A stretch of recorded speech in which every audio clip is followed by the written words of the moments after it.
Tonight,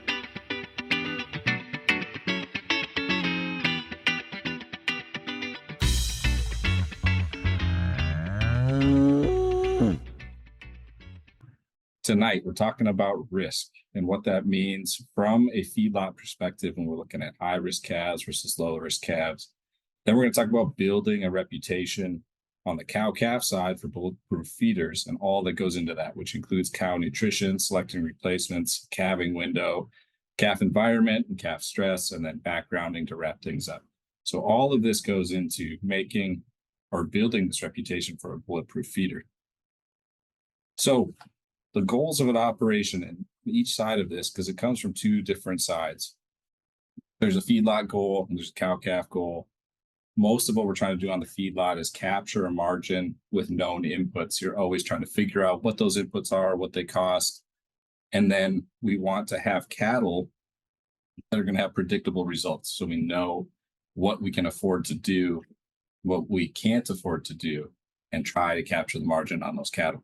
On the cow-calf side, we're trying to capture margin on our feeders through management decisions that provide a predictable product to the feedlot. So when we talk about price of cattle, what goes into that? Well, a feedlot wants predictable results. Notice I didn't say predictably good or predictably bad, just predictable. Okay, that's a key. And the cow-calf guy wants to deliver a predictable product so that the feedlot knows exactly what he can afford to pay for that calf. And the price is determined by which category you fall in most of the time. Low risk, you have a low probability of poor performance and health, and therefore the feedlot can afford to pay more for your cattle. On the high risk side or unknown side, you have a high or unknown probability of poor performance and health, and the feedlot can't afford to pay as much. So what we're trying to do when we say a bulletproof feeder is we want to provide a low risk calf that's consistent. So across the years is consistent and has known performance in that feedlot system.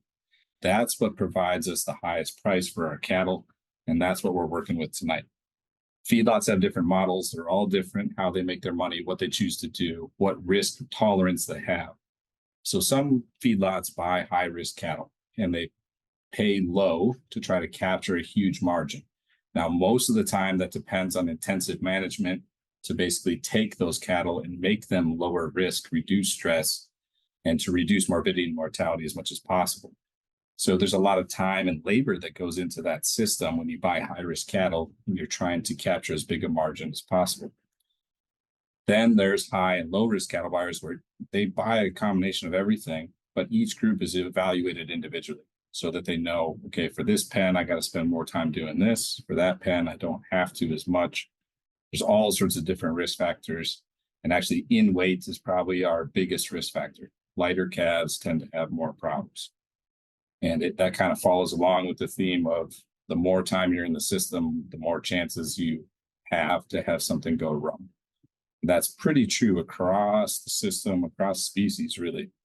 So low risk buyers, they have potentially the reasons for being a low risk buyer is you have limited time and limited labor, so you can't commit to intensive management. And when you buy a bulletproof calf, what I'm trying to say with that bulletproof calf is you're providing a calf that has low morbidity and mortality regardless of management. And that's to a point. I'm not saying you can throw these cattle into a mud pit and not feed them well, and they're not going to have problems. But for the most part, you can spend less time with those cattle and spend less time worrying about management because they are going to perform regardless. So that's kind of what I'm looking at when I say bulletproof. So cow-calf models are not all the same either. There's different models for how you do things, different levels of input. But for tonight, what I'm talking about is a moderate input to achieve a consistent and uniform low-risk feeder. That's what we're looking for when I say bulletproof, consistent, uniform, low risk. And they have predictable performance in the feedlot, and that's why the feedlot can afford to pay more for them. So when we talk about risk, I've said that a lot. It's the kind of the theme of this whole webinar series. Most of the time when we look from a feedlot perspective and we're buying cattle, we're talking about risk. And we talk about the cattle risk. We don't really talk about the environment of the feedlot. And I think that's a huge piece that we miss, because if you buy high risk cattle and you put them in a high risk environment, that's a bad situation, especially if you're not expecting morbidity and mortality to be as high as they're going to be. Now, if you take those same high risk cattle and you put them in a low risk environment, that's that big margin opportunity that I was talking about. You're paying a really low price because you're taking a big risk on the cattle themselves. And then you're trying to compensate for how high risk and how stressed out those cattle are by putting them in a low risk environment. Now, if you take a low risk cattle or low risk feeder, and you pay a bunch of money to get that low risk feeder, and then you put them in a high risk environment, that is probably your situation where you have the highest opportunity for improvement, because you're taking that low risk and high priced feeder, and you are essentially adding so much stress to them that you are causing increased mortality and morbidity, and you're ruining what could be considered a bulletproof feeder. So that's where I look at those situations where we have the biggest opportunity for improvement. And then our risk averse, like we talked about, if you have limited time, limited labor, limited management that you can input to the system, then you buy low risk cattle and you try to put them in a low risk environment. So you don't have to treat, you don't have deads, they're bulletproof. So feedlots have to make compromises. There's things that just not every operation can be perfect, and that's totally fine. It's just how life works. So if you're going to buy high risk cattle, you have to have the ability to provide a low risk environment, and that has to match your expectations for their performance. If you buy high risk cattle and you expect nothing to die, that's unrealistic.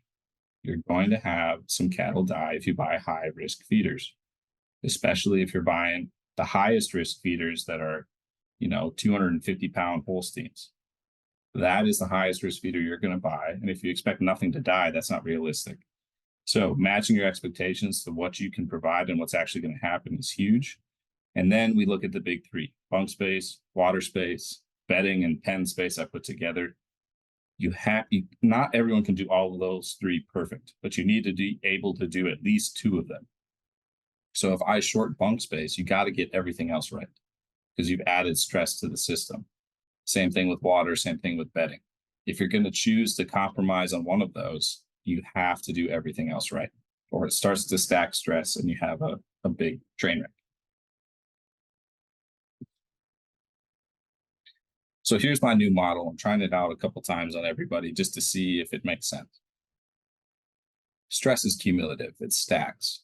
Okay, so some of the analogies that I've seen or things that I've seen used to explain it is it's like you're stacking blocks, and eventually the tower gets too high and it falls over, or you're trying to hold a cinder block over your head. One's not too bad, but two gets rough, and then you add a third, you just can't do it. You get squashed, right?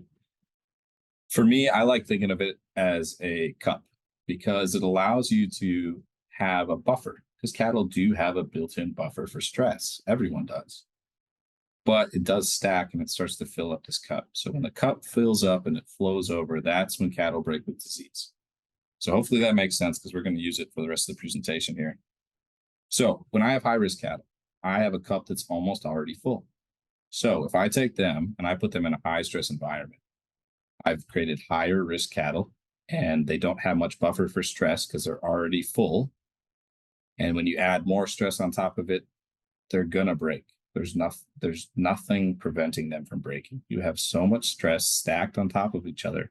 You have high risk cattle, high stress environment, high risk environment, and you get cattle that have problems, especially respiratory, in the feedlot.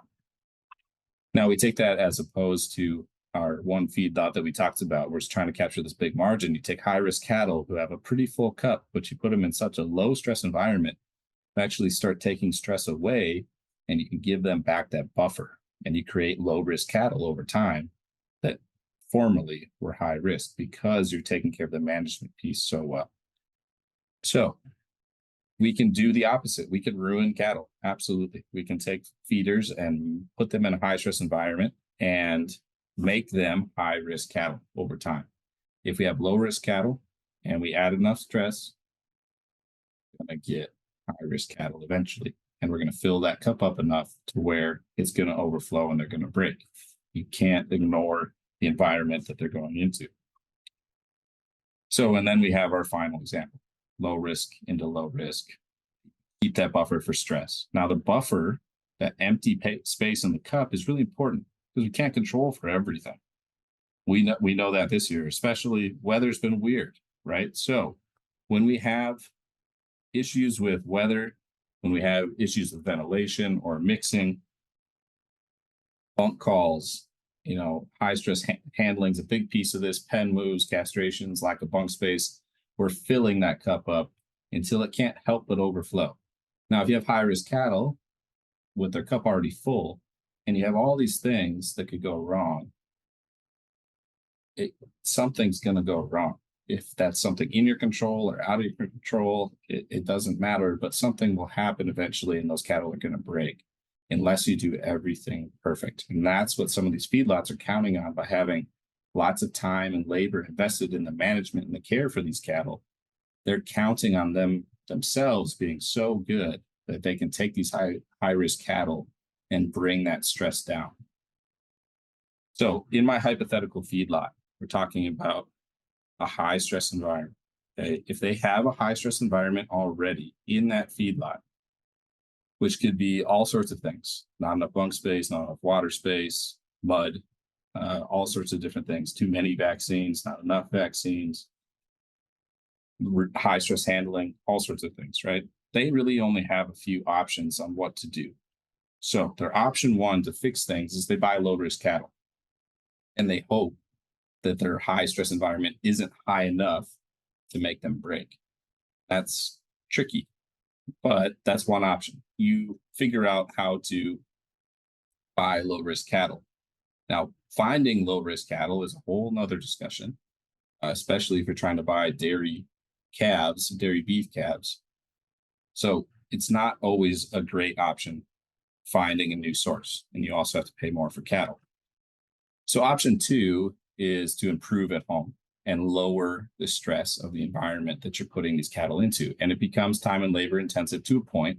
There's some things that you can do, like bunk space, where you fix it once and it's done.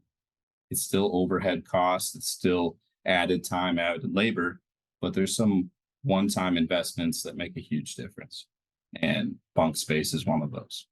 So that's one option as well. Improve at home at the feedlot. Then when we go to our hypothetical feedlot, ideally you would improve at home and you would improve your source. And you got to match those with your break even to make sure that it works. But that is an option. So I'm talking about all of this because we need to understand the system these cattle are going into. And to provide a bulletproof feeder for the system, we need to know what we're trying to do. We're trying to provide a low risk animal because that's the most desired animal there's going to be, whether the feedlot is they have a high risk environment, or they provide a lot of stress to those cattle, or that feedlot is low risk already. Or if you are going to retain these animals, you obviously want them to be as low risk as possible going into your own feedlot. So this is not a new slide. I think a lot of people have seen this a lot, right?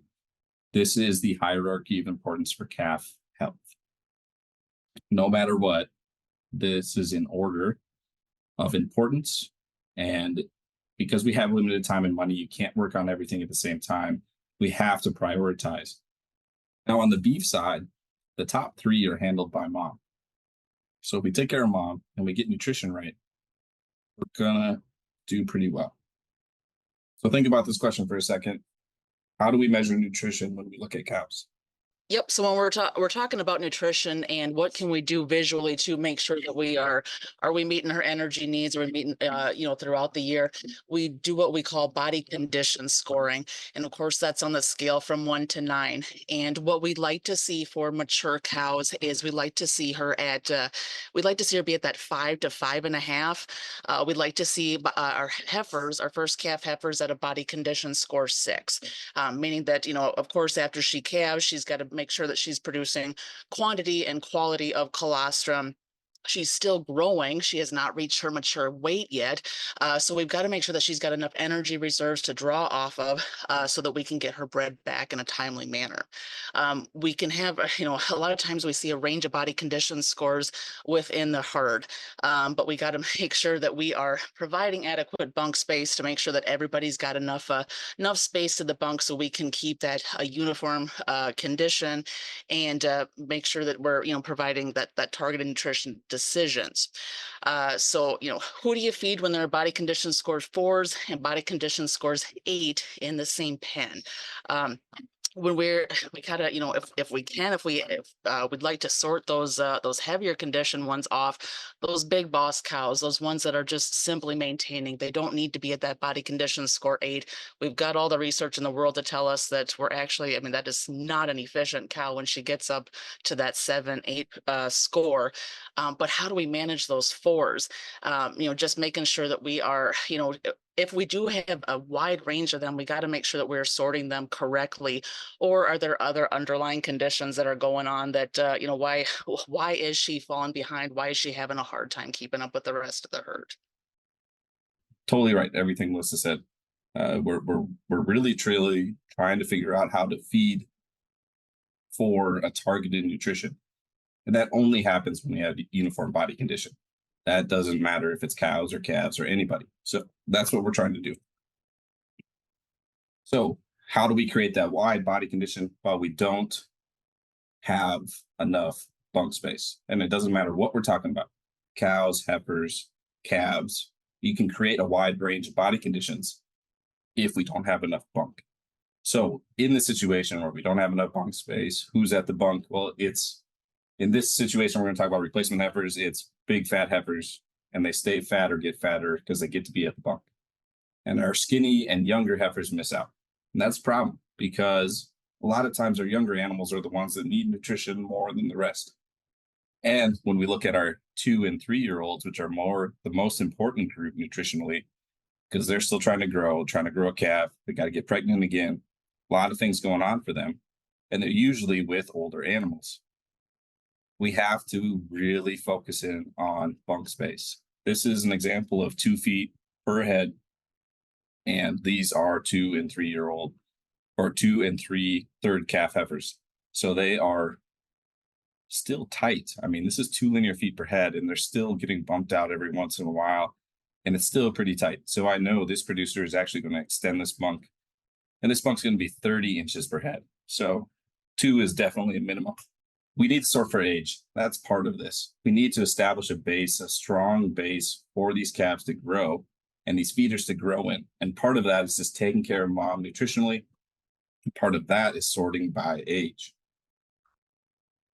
This is really evident when we look at pictures and examples of this. And I think everyone can see in this picture, the cow on top of the hill is big and she's pretty conditioned. And the cows at the bottom here on the right are young. They're underconditioned, and some of them are not. But they're not even trying to get to the bunk anymore because they get beat up so much when they go up there. And that is really concerning because those animals are your future of your herd. And those animals are going to eventually have to provide the feeders that you're going to sell. And you can't treat them like this and expect them to give you that quality bulletproof feeder that you're looking for. So other nutritional factors that affect mom, feeding the right time, that's a whole discussion on itself. But that really comes down to the second point: do not short protein and energy late in gestation. That leads to all sorts of problems, including trouble getting bred back. And we'll talk about why that's important later. We always have to worry about vitamin and mineral. That's part of it as well. So if we talk about our single biggest factor in cow-calf profitability, take a second, think about it, come up with an answer, and your answer should be reproduction. It's always reproduction. Open cows, dead calves, those hurt the worst. We need reproductive efficiency. That's our goal, to maximize reproductive efficiency. And maybe there's an argument that maximize is the wrong word. Optimizing reproductive efficiency is potentially, especially in certain situations, a better word for this. The metric we use is total pounds of calf weaned over total number of cows exposed. That gives me pounds of calf weaned per cow exposed, which accounts for reproductive efficiency. It also accounts for how well those calves grow on mom. And that's all really coming back to how you take care of mom nutritionally. So think about this for a second as well. I'll give you just a second to think about if you're going to choose replacements for your herd, and you only get one criteria, one metric to use to choose your replacements, what metric are you going to use? If I get one metric, I'm going to use birth date. That's all I'm going to use. I'm going to talk about choosing my replacements based on when they were born. And if I get two metrics, I'm going to use when they calve in their first calf. And I'll tell you why that's so important and why it pertains to our discussion of feeders. What is the biggest factor that we use to determine, or what's the thing that has the most influence on weaning weight? If you're thinking anything other than age, you're wrong. Age is our biggest factor for impacting weaning weight. So when we have older calves, we have heavier calves. That's as simple as that. And that's what we're trying to do, is we're trying to make the heaviest calf possible at weaning or whenever we sell them. And to do that, we need older calves. So here's what a normal calving distribution looks like. You get 60% born in the first 21 days, 25% in the second, and then it trickles down from there.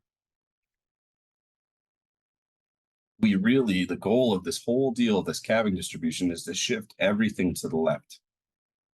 We want cattle to be born earlier in our calving window because they're heavier. At 2 pounds a day, if there's born in the first 21 days or the third 21 days, we've got a difference potentially, 40 days. In that difference, there could be 80 pounds of difference between first 21 days and third 21 days. That's a huge difference in weight, and a huge difference in what you get paid. So the more we can push this distribution to the left, the better for everybody. Think about these for a second. True or false? If you synchronize, you must AI. True or false? You need more bulls if you synchronize and only use natural service, which kind of answers your first one. And then true or false? You need fewer bulls if you AI. So I think a big misconception in the cattle industry is that if you're going to synchronize, that only goes with AI. And that's not true. We can certainly synchronize our animals and bring that calving distribution up to the front as much as possible. And we don't have to use AI to do it. You can synchronize and you can put bulls out. And what's really nice is you don't need more bulls.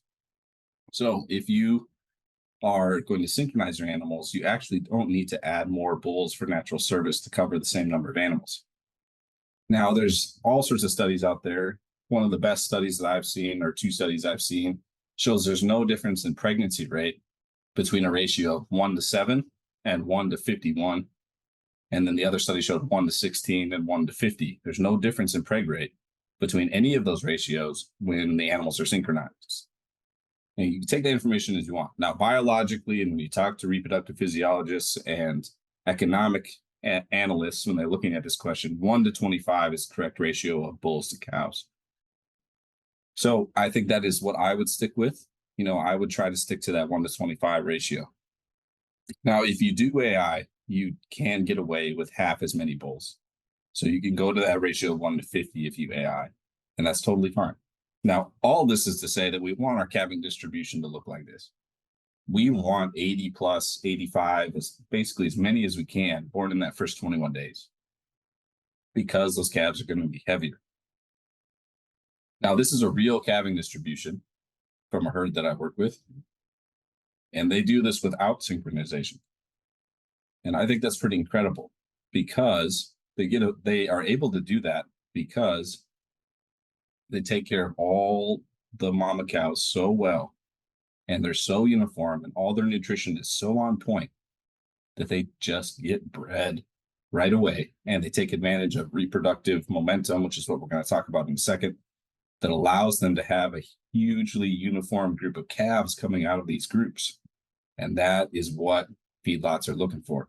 And it's part of our bulletproof calf, because the decisions that we make for those calves are going to matter for the whole group because they're all the same age.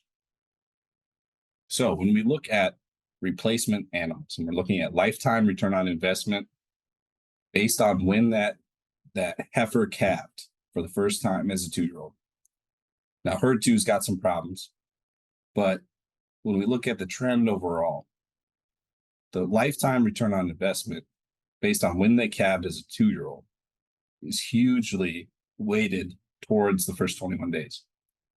And that's just because they're going to have more probability of staying in that first 21 days the next year after that, the next year after that. And so they're going to wean a heavier calf for you every year, and that adds up. So here's what it looks like in a different study. So we're looking at calf weaning weight based on when they were born. So born in the first 21 days, the second 21 days, or the third 21 days, hugely significant. And there's a huge difference in weight. And they have the same average daily gain in the feedlot. No compensatory gain on this one. You're not making up for that difference early in life. And it affects everything. Marbling score, carcass value, final body weight. It's all there. And it all has to do with when that calf was born. So this is terminal calves, and you can see the difference. I think there's a big drop off after 42 days. When we look at terminal calves, and we look at mom now, it takes the profit from 2 early calving cows to cover the loss from 1 late calver. So that late calver is costing you money, and you have to have someone make up for that. The bigger point is the next one. And I think this is the simplest way to think about this whole thing and have it matter. And this is why I would use my replacements. If I had one criteria, I would choose this as my criteria. A cow that calves in the first 21 days of calving her entire lifetime for 8 or 9 years, and she continues to do so all 8 or 9 years, is going to wean the equivalent weight of 1.5 to 2 more calves than a cow that calves late in your cycle every time. That's huge. Who wouldn't take 2 additional calves for every cow over her lifetime? I mean, it's a massive impact on the profitability of your system. So when we look at all of this, it works for heifers too. So when we look at replacement heifers based on when they were born, and then you look at their preg rates, especially when they're cycling, calved in the first 21 days, okay, it matters a lot. So we can show that if that heifer was born in the first 21 days, she's going to have a higher preg rate in her first 21 days, and she's going to be more likely to calve in her first 21 days as well. And that I just showed you is worth a lot of money. It's worth 2 additional calves if you keep that cow around long enough.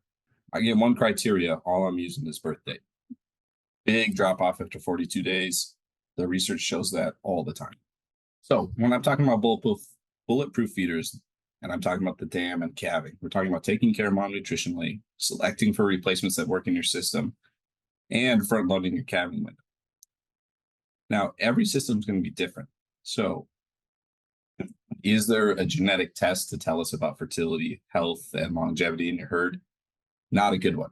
Okay, we don't have a genetic test that tells us, okay, this genotype is what you need to select for your system. They're not considered highly heritable. What I think is very highly heritable is success in your system. So if you have a cow that sticks around for 8 or 9 or 10 or 11 or 12 years, and she gets pregnant right away, she always weans a heavy calf, and she always calves in the first 21 days, that's who I'm going to select my daughters out of. That's where my replacements come from.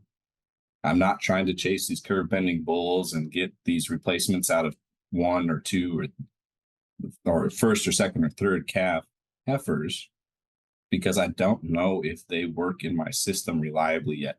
I'm going to take the majority of my replacements from those cows that have proven they work in my system. Let's move on to some of the health stuff and the disease considerations. So there's 3 main areas I worry about. We've got scours around the time of calving and then all the way out till turnout. Then usually we have our summer pneumonia, that bovine respiratory disease in the summer. And then after weaning, we always have an increase in bovine respiratory disease. And we'll take these one at a time. When we look at scours, we're looking at how do we control scours and make sure that we don't hinder later performance in life by having poor growth and poor health early in life, scours is probably our number one concern. So we're back to this chart, right? All the things that matter the most: colostrum, dam health and nutrition, calf nutrition, that's all covered by mom. We just talked about that. And then after that, what's most important is calf environment and calf stress. So when we talk about environment, it's really pretty simple. Like it said in the last slide, you just need clean, dry calves that are in an environment that doesn't accumulate pathogens and make them sick over time. Everything is dose dependent when it comes to scours. And the main scours pathogens are not bacteria. So we're talking about rotavirus, coronavirus, and cryptosporidium. But even the ones that are bacteria that may cause scours like salmonella are dose dependent. So everything that we're trying to do is just limit the amount of bugs this calf sees. That's all we're trying to do, because it is dose dependent. And it's dose dependent in this way: more pathogens means they're more likely to have disease. More pathogens means it's more likely that disease is severe. So all we need to do is limit the number of pathogens and make that animal's immune system great by taking care of colostrum. In general, these pathogens don't just appear out of nowhere. They come from older animals. Diseases transfer from older animals to younger animals, and that means your cows and your older calves are the source. And then when calves do get sick, they become amplifiers of the disease. They spread it everywhere. And this even comes back to our discussion about calving distribution. So if we front load that calving distribution, everyone's the same age. Okay, so we go through it all together, and you don't have this big spread in age where you have older animals and younger animals mixed together, which we know is a huge risk factor for scours. So calving distribution has an effect on this as well. Where you calve and how that area is treated before you start calving probably has the next biggest effect. So if this is your calving lot and the cows have been in there all winter, you're going to have problems, because those pathogens are super hardy to stay in the environment, and they're going to get those calves sick. Now, the better solution with limited space a lot of the times is to go with a dedicated calving area. So same requirements that we look at on the cow side. We're talking about bunk space, water space, bedded pack space, and a windbreak. The bunk space needs to be 2 feet at a minimum. Water space, 1 to 2 linear inches. Bedded pack space, we want 100 square feet. And then windbreak needs to cover our bedded pack at least. But with this dedicated calving area, we just keep the cows out of there as much as possible until calving season, so that when they do get in there, we've had a chance to scrape it out. The sun's been on it all year, and then we have a chance to start fresh, nice, clean slate. So that's a great strategy. All right, let's move on to our first bovine respiratory disease in the summer, our summer pneumonias. I think the best way to look at this is looking at this next graph here. This is a big data set. We're talking about over 100,000 calves. And this is to show that we always have 2 peaks of bovine respiratory disease. Early in life, and that is attributed to failure of passive transfer or not taking care of colostrum enough. And then later in life, usually starting in that 90 to 120 days, we get a big peak. And that's associated with maternal immunity waning. So even if you take care of colostrum really, really well, eventually those antibodies are going to go away. And when they do, those calves are susceptible to bovine respiratory disease. So most of the time, my recommendation for vaccine timing revolves around we need to be ahead of that. So I like to vaccinate at 2 months old. That is my first time I touch my calves with vaccines, usually, depending on the system. But that's when I like to do it. So if you look back at our circle here, we're talking about 2 months of old, getting our first vaccines in. I think that's a great time to castrate. I think it's a great time to implant. Castrating at birth is great if you can do it. If you're working alone at night and got some questionable cows out there, maybe it's not the greatest time to try to castrate at birth. And maybe you could argue there's pros and cons to touching that calf right away anyway. Now, identification, and if you are a seed stock person or something, I mean, got to be there for it. But everybody else has the opportunity to just leave that calf alone and take care of that stuff later. That allows mom to get on that calf right away. We don't interrupt anything that could happen with colostrum or anything like that. I'm not saying that you do when you jump on calves right away when they hit the ground, but you have the potential to. And they're old enough for an implant. Because if we implant at birth, we know that's probably not the best decision. We have some research to say that we need to wait at least 30 days. And if I have a 60-day calving window, and at 2 months of age, or I pick when most of my calves are 2 months of age, I'm probably going to have at least 30 days on everybody, and then we can implant everyone. So castrating at that time is really a great choice for me, and it's when you're going to be touching them anyway, in my opinion, to vaccinate them. So we talk about delayed castration of bull calves. Most of delaying castration, or the thought of trying to do it as early as possible, is that we're trying to avoid stacking stress. Weaning, we know weaning is a huge stress factor for these calves. So if I wait until weaning, when I already have stress there, and then I add the stress of castration, I'm stacking stress. I'm making high risk cattle for myself or for the next person. We don't want to do that. So these are all the things that can happen if you delay castration, right? We want to be below 3 months of age. That's where the data tells us there's no difference in performance or health or carcass traits. Now, the argument is always, well, my intact bull calves are always heavier at weaning. Well, I bet you they are, because you don't leave them intact for no reason. You leave them intact because they're your best animal. They're the heaviest animal. Usually they're the oldest. So they have a lot of reasons to be the heaviest animal at weaning, regardless of whether or not they have testicles. And the data tells me that it's not true. If we standardize everything by age, there's no difference in bull calves and non-implanted steer calves at weaning, because testosterone doesn't really kick in until well after 7 months of age. There's really not much impact from those testicles on growth until after 7 months of age. So for me, we should castrate as early as possible. And for me, I'm saying that's at 2 months of age or so, at the turnout timing when we're going to be touching them anyway and giving them vaccines. So if you wait, you have all these issues. You have decreased average daily gain, increased morbidity, and you get a discount compared to steers at the sale barn. And we can, even if we wait till after 500 pounds, if we wait too long, we've got problems with the carcass. And we haven't even talked about implants. We can gain pounds with implants. So if there's no difference between bull calves and non-implanted steer calves, I can actually castrate, add an implant, and I can gain a very conservative 20 pounds. That's a very conservative number. It could be much more than that. So the return on investment of castrating at the right time and adding an implant is huge. All right, let's talk about the last one. Bovine respiratory disease after weaning. And this is the big one where we're talking about backgrounding. And if you wean your calves and send them right away, they are automatically going to be in a higher risk category for the feedlot, because we haven't taken away this risk period, which happens after weaning. So part of backgrounding is just taking on the risk of that period so that the feedlot doesn't.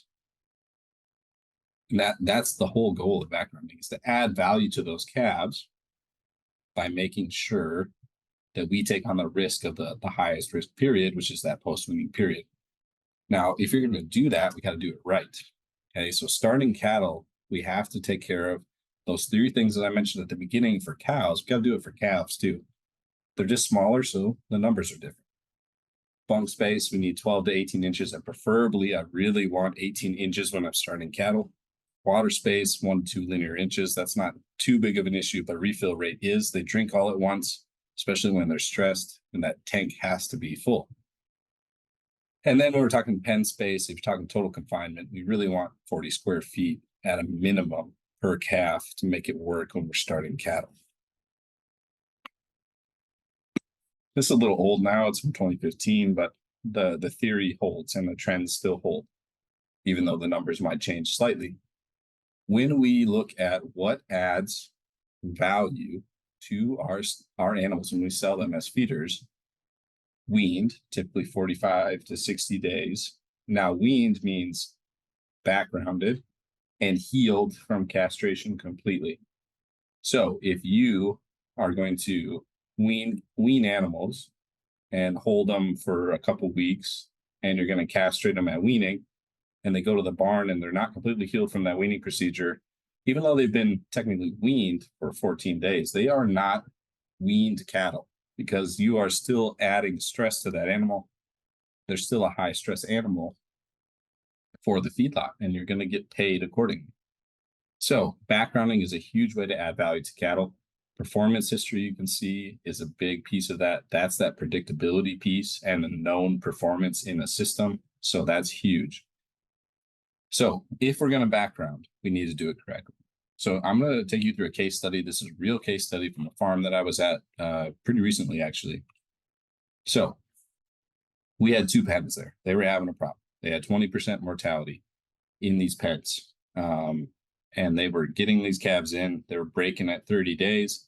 And between 30 and 90 days of age, we were having between 15 and 20% mortality with anywhere from 50 to 80% morbidity. That's a big problem. That's a lot of money. And the biggest problem that I saw was that we didn't have enough bunk space. Okay, we had 8 inches per head. And I told you minimum of 12, ideally 18. And it matters because not everyone can eat at the same time. There ends up being basically 2 different rations, and you get that range of body conditions. And now when you have that range of body conditions, how do you make a targeted decision about nutrition, and how do you call bunks effectively? You can't do it. So you need enough bunk space so that our body condition stays uniform, and your decisions that you make when you call bunks impact the whole group and it's accurate, not just part of the group. So what did we propose? We said, okay, high stress, let's add some more water. That's our blue dots in the back. Let's get some more water in those pens when we have high stress periods, or when we're making pen moves, or they just get there. More water is better, always. And then let's add some bunk to both pens. And they had the bunk already. We just had to add it. It wasn't in. So now we're at 16 inches per head, and there should be a massive difference. Now, what was interesting was that north of pen 2 here, so above pen 2 on the screen, there was a lot of big square bales stacked of straw. And I told them, hey, we got to really move those so you can get in there and get that bunk in there so we can get more bunk space in this pen.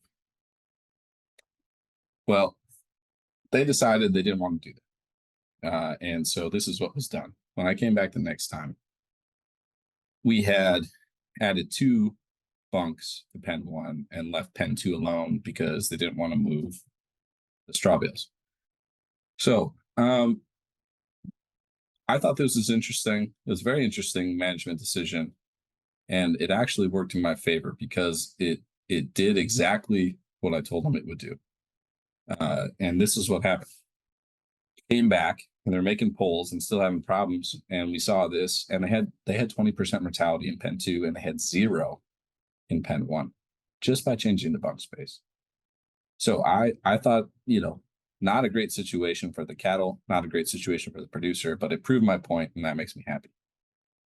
So it does work, and it makes a big difference, and it needs to account for it. And so if you're going to background, you have to do it right, or else you're just going to create high risk calves even in the backgrounding phase, and you're going to have more problems, and the next person's going to have more problems. So if you're going to choose to background, a lot of times you need to make sure you're doing it correctly, or it probably won't be worth your time. All right, so when we talk about calf environment and stress, we talked about those first 3 there in the first part. And then we need clean, dry calves on clean, dry cows in an environment that avoids pathogen accumulation. So we can't start in a dirty environment when we calve. All it's going to do is create sick cattle. And then we need to vaccinate at the correct time, castrate early, and avoid stacking stress. And then when we do choose the background, we have to do it correctly. Otherwise, all we're doing is ramping the stress for the next guy. So there's intangibles in this, right? When you're building a reputation, I think some of the big things that matter the most is to be there on sale day. If you're going to send your cattle through the barn, and being there, being willing to put your face on those cattle, shake some hands, it makes a huge difference for reputation. So being there, being available, answering questions, being open with what's going on your place, I think that all makes a huge difference for reputation. And then sorting off cattle you know are going to have issues. If you've got one that's been treated 3 or 4 times and you can't get a handle on it and it's not getting better, don't mix them into the group. That's just a recipe for taking a hit to your reputation. Because regardless of if the entire rest of the load is excellent, people are going to focus on that animal that you sent that is garbage. So sort them off, deal with that yourself. Don't put that on someone else, and that'll be huge for your reputation. And people will see only good cattle when you deliver them. And then if you can provide health and treatment records, it's huge. And knowing what happened to those cattle and knowing who's had a treatment, if any, and who they might have to watch is a big deal. And make those honest and fair records. Treatments happen, issues that happen. Feedlots know that, but if you can provide health and honest health and treatment records, that's huge. And then if you have performance data from other feedlots or closeouts from your own, having that data available to back up the quality of your cattle is a big deal. And all it does is improve your reputation. With that, I'll take questions if there are any. Joe, we've got a couple questions here if you're ready to start with those. Yep. So the first question is why don't cow calf producers try to get their carcass data from calves that they have? Mostly because it's not available, and a lot of feedlots are very protective of that data because they think it's an advantage, right? So if your cattle, you send your cattle to a feedlot and they do incredibly well on the carcass data, what advantage does the feedlot have in telling you that? Zero, because now they know they do really well and they can pay, if they can get away with paying the same amount, even though they did even better, their margin's better. Now, I'm not saying every feedlot operates that way or thinks that way, but a lot of them do, right? That's like any competitive advantage they can get. So I mean, it's a huge value. Now, the only way to do it in a lot of cases is to retain ownership. So you can sell, let's say you have 100, right? Let's say you have 100 animals. Well, sell 90 of them to the feedlot and tell them you want to retain ownership on 10, and then they have to give you the closeout. So I think that's the strategy I would use. You don't have to do it all the time, but retaining ownership on some of your cattle gives you the opportunity to have that information. So that's what I would do, because the feedlot's not going to offer it up to you. They have no economic reason to do so. To add to that, same to the packer, a lot of people question why they can't get that data from the packer. If you're selling them live, they're not obligated to share that information with you. It would be nice. I know a lot of people ask that, well, can I just, rather than I'd like to have that data, I'd like to submit it to my association or things like that, but they are not legally obligated to share that with you if you did not sell in the meat to them. So next question we got here is, should I be concerned about keeping replacement heifers out of my first calf heifers, even if they calved in the first 21 days of my calving window? That's a good question. A lot of debate on that one. For me, I would say yes. It depends. Now, I think it probably goes back to all the way who that heifer's or that first calf heifer's mom is, right? But remember, there's some things to think about when it comes to epigenetics, paternal environment. That heifer is growing at the same time she's growing the calf. So there could be an argument that if I have 2 animals to choose from, and one is a 5-year-old cow that works in my system, she calves in the first 21 days with a heifer, and I can choose that animal over a first calf heifer that just hit the ground with her first heifer, I'm going to take the 5-year-old every time. Just because that 5-year-old had more resources to devote to that fetus while it was growing, rather than having to account for growth. And then she got to milk and provide milk for her calf without growing, and provide all those resources in that way as well. So I would choose that older animal if possible. But if you're going to have to choose replacements out of your heifers, then follow the same rules, even more stringently. I wouldn't even dip into that second 21 days, because it's even more important for those heifers in that first calf heifer situation. Okay. Next question. What is the thought on therapies for stress? Therapies, yeah, lots of questions about this lately. Now, here's what I'll say. If it does what they say it does, awesome. I couldn't like the product more. I'm very skeptical of products that tell me they work for everything and they're good for everything, because chances are that means they're not much good at anything. But the data is coming. We're working on it, and there's some data out there. I question how many cattle that it's been done in, and some of the numbers are quite small. So the data sets are very small. I think the one data set used pens as the experimental unit, and they had 8 pens, 4 per treatment group. So that's an N of 8. It's not much. And then the rest of them were done in Nelore cattle, and they were bulls. So, I mean, does that have an impact? I don't know. So I'm waiting on data. At $3 a dose or so, I'm waiting on data to see what it does for real when we look at it. And I'm pretty skeptical at this point, but they got more data continuing to come out from third parties and from themselves, and I read all of it as it comes out. Right now, I'm not convinced.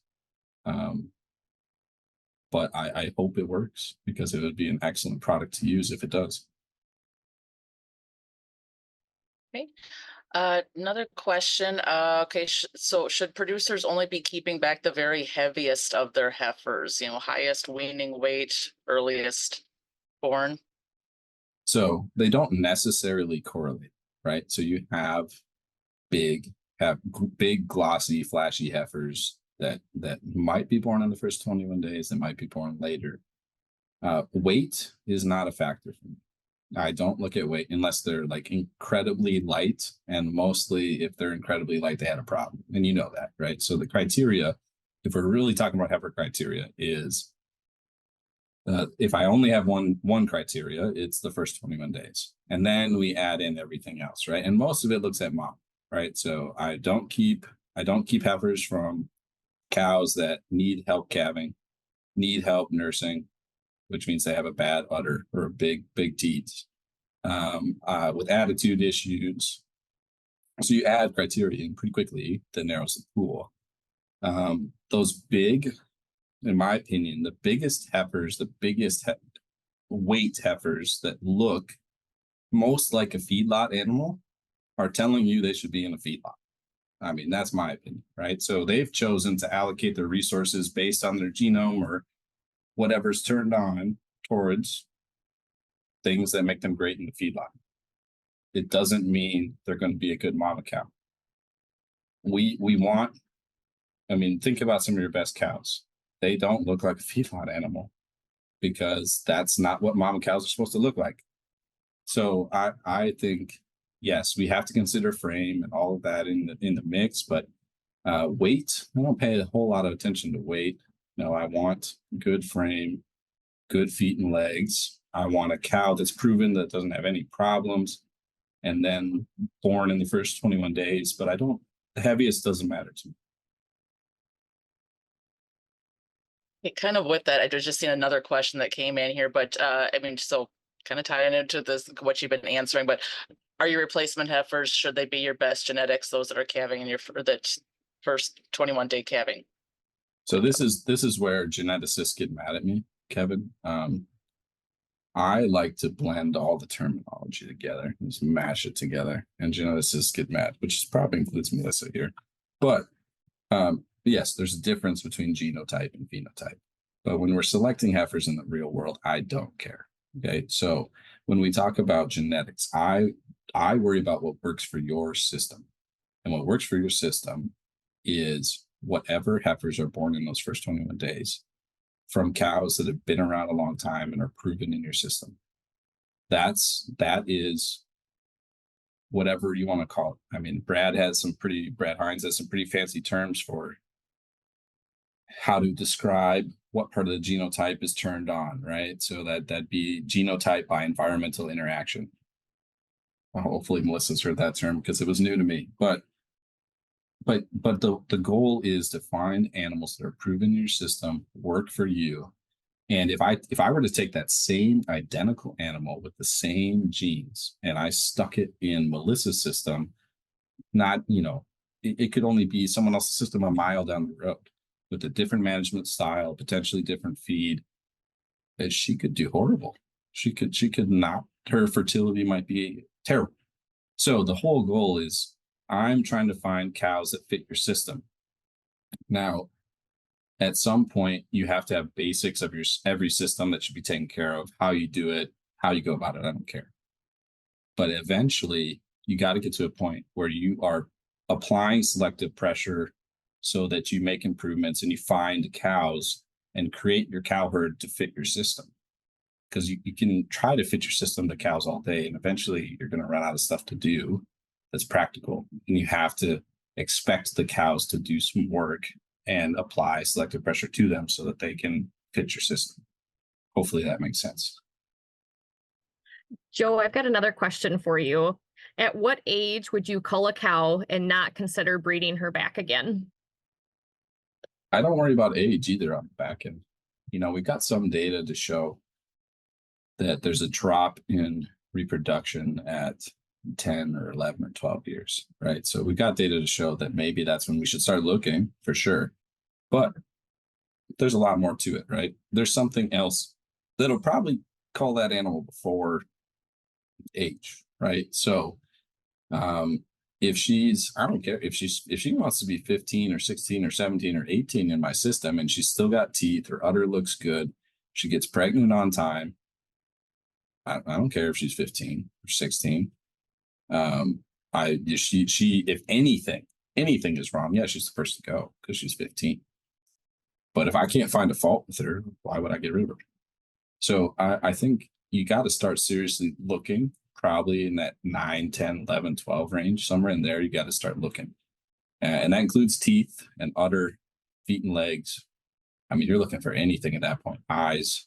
I mean, so body condition comes into that as well. But yeah, I don't really care how old they are. If they're still doing their job and you can't find anything wrong with them, I'd keep them. Thank you, everybody. If you've joined us through the whole series, really appreciate that. We're going to plan on doing this every winter if we can. It's fun for us. We learn a lot, and I think it gives everyone something to do in the winter.